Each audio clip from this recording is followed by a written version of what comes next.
Bueno, seguimos acá conversando ese tema tan interesante y hay una pregunta que se nos ha quedado un poquito sobre el tapete, que es ¿cuántas lenguas hay en el Perú y cuántas están un poco ya en peligro de extinción?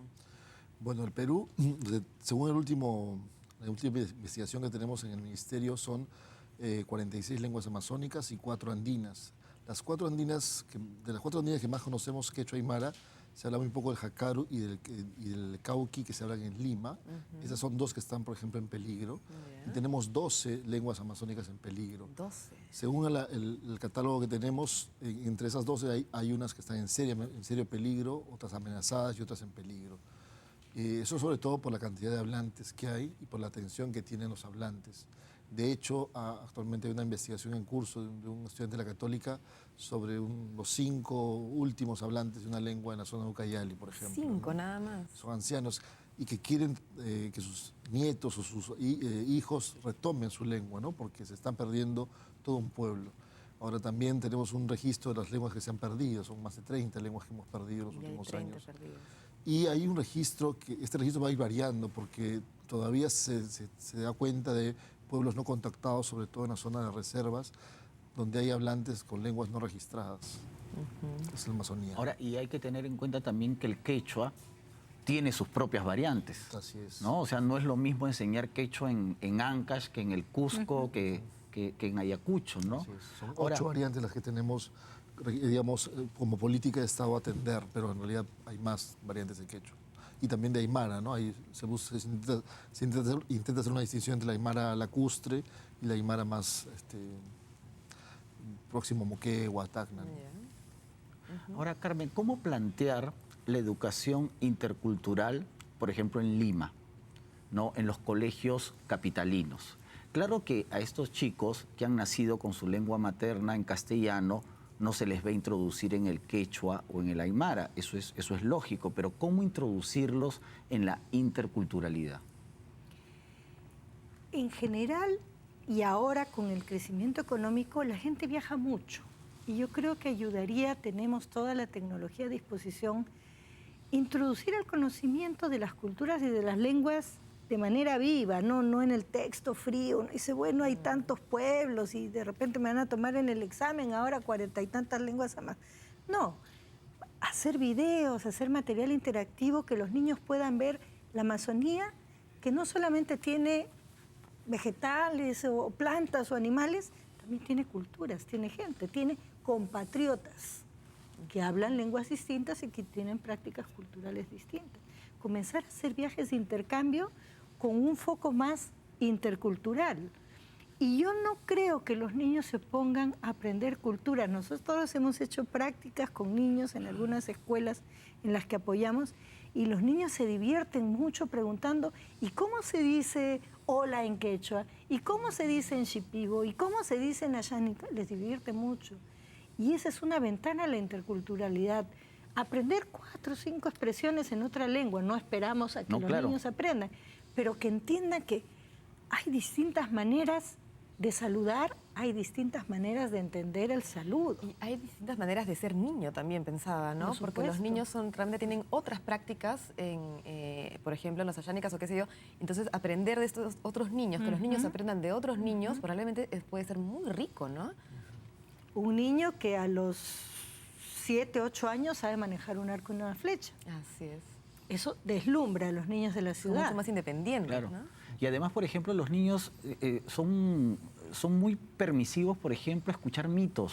Claro. Y hay muchos mitos en el Perú que tienen origen prehispánico, no solamente en la sierra, sino en la selva, y a través, por ejemplo, de la transmisión, del conocimiento, de la lectura de estos mitos se les puede introducir al asunto intercultural, ¿no? Pero ahí tengo una pregunta, ¿no? Lo que hablábamos, que es como, ¿cómo hacemos para que estos mitos no queden como historia del pasado absoluto y que ya murió, y más bien a través de los mitos podemos contar esto y que de alguna manera todavía se vive algo similar o se vive esa esencia en ciertos lugares del Perú? Yo les solía poner también este ejemplo a mis alumnos docentes ahora, que esperaba que alguno de ellos sea como la profesora inglesa que hizo Harry Potter, ¿no?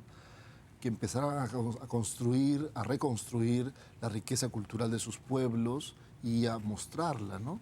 Porque parte de los mitos que nos vienen de fuera, los valoramos mucho aquí, y no conocemos los mitos nuestros, ¿no? Y que son riquísimos, que son además milenarios algunos, ¿no? Vinculados con plantas ancestrales, con ríos, con cuencas, con lagunas, con nuestros Andes. Pero el tema que plantea Juan me parece fundamental, y el tema de la IBESA, nos hemos centrado políticamente en atender la zona más rural, pero la zona urbana es todo un desafío para la educación intercultural bilingüe. Porque si bien es cierto, en la zona urbana está también la mayor población de más altos recursos, también encontramos una gran migración, ¿no? Y diferentes formas de vivir la interculturalidad, pueblos que están luchando por no perder su identidad en la zona urbana. Uno de los casos que tenemos aquí en Lima, tenemos una escuela reconocida como EIB en Cantagallo, en la comunidad Shipiba de Cantagallo, que quiere que su escuela en el corazón de Lima sea bilingüe, ¿no? Y que ellos comercian, venden su artesanía, trabajan en diferentes labores, pero quieren que sus hijos no pierdan su identidad. Y esa es otra forma de ser shipibo, ¿no? Y de hecho para el pueblo shipibo es un desafío.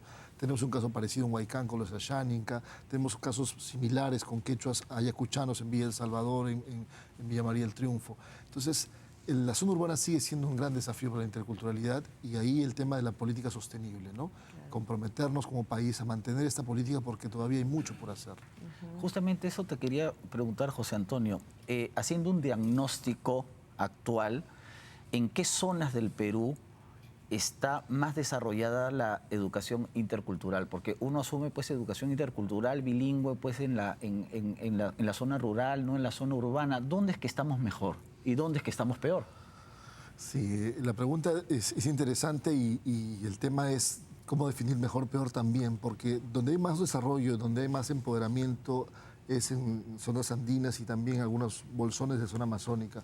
Por ejemplo, el territorio Ahuajún, que es la zona del departamento de Amazonas, es una zona donde la EIB se ha empoderado mucho, donde no puede haber un docente que no hable su lengua. Ellos no dejan que los maestros que llegan a sus escuelas no sean hablantes de la lengua Ahuajún o Wampis, y creo que es una zona donde se ha empoderado mucho la EIB. Falta desarrollar, mejorar la calidad, mejorar los materiales, pero ahí hay un desarrollo interesante. Otra región emblemática para nosotros es Puno, ¿no? Porque además en Puno sí ha habido un proceso ya más institucional donde se ha logrado un currículo regional, donde se ha logrado posicionar la lengua y la cultura, las culturas, porque ahí también convive el quechua con el aymara, y creo que es una región interesante. También está Ayacucho, Apurímac, como regiones donde se están haciendo reflexiones y aportes a los diferentes escenarios de la EIB, lo rural y lo urbano. ¿Hay alguna, digamos, me imagino que deben haber muchos aportes de la cosmovisión andina, por ejemplo, al vivir urbano, por ejemplo, ¿no? Que realmente nos puede hacer pensar, reflexionar, y que parte es parte de esa interculturalidad, ¿no? ¿Nos puedes, no sé, alguno contar, algo que nos puede enriquecer muchísimo desde la cultura indígena? Bueno, Carmen ha hecho mucha referencia al tema de la comida, ¿no? Ahora, el tema de la comida no solamente es el gusto por lo que se come, sino el ritual que implica. Claro. ¿No? Porque la comida convoca, la comida reúne, permite que la gente comparta. A veces es un espacio de reciprocidad, de intercambio. Yo pongo tal cosa, yo te ayudo. Hoy en Lima, por ejemplo, se suele hacer mucho, vamos a juntarnos en una casa para comer algo. Allá yo traigo esto, yo traigo lo otro. Eso no se ve en otros lugares del mundo. Eso es parte de nuestra reciprocidad andina recreada en contexto urbano, ¿no? Con otros matices. Llama mucho la atención, por ejemplo, para un extranjero, cómo tomamos la cerveza en el Perú. Así es, de mano en mano, ¿no? Pasando el vaso. El mismo vaso. Y eso es una tradición andina, ¿no? Bonito, pasar el tema, además está asociado a rituales ancestrales vinculados a la chicha, a los apus, en fin, ¿no?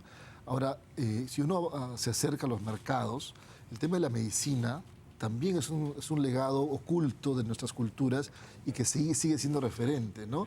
¿Cuántos no estamos con dolor de estómago, dolor de cabeza? Tómate un matecito de tal cosa.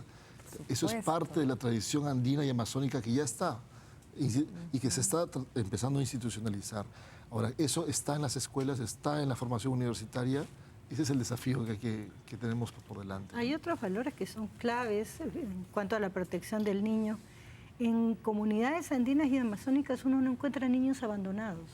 Un niño que pierde el padre y la madre es automáticamente asumido por alguna familia. Claro. La idea de proteger los niños como riqueza de la comunidad y hay que protegerlos, hay que cuidarlos. Con solidaridad y más, ¿no? Acá los niños que están en las calles abandonados o a su suerte, podría no existir si tuviésemos otro tipo de valores. Entonces, pues, yo creo que en este programa ha quedado muy claro que hay muchas formas de ser peruano. Todas esas formas son absolutamente legítimas.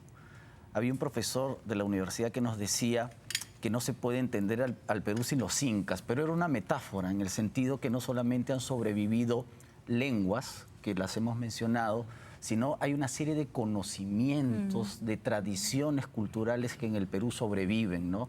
Que, por ejemplo, un apu, una laguna o una cocha puede ser muy importante para la cosmovisión de algunos pueblos. Claro. Bueno, queremos agradecer a ustedes dos por haber estado acá y por habernos enriquecido con tanta información y cultura hoy día. Muchas gracias por estar con nosotros. Sí, y no se olviden nuestros televidentes de visitar nuestra página en Facebook y enviarnos sus sugerencias y comentarios. Muy buenas noches.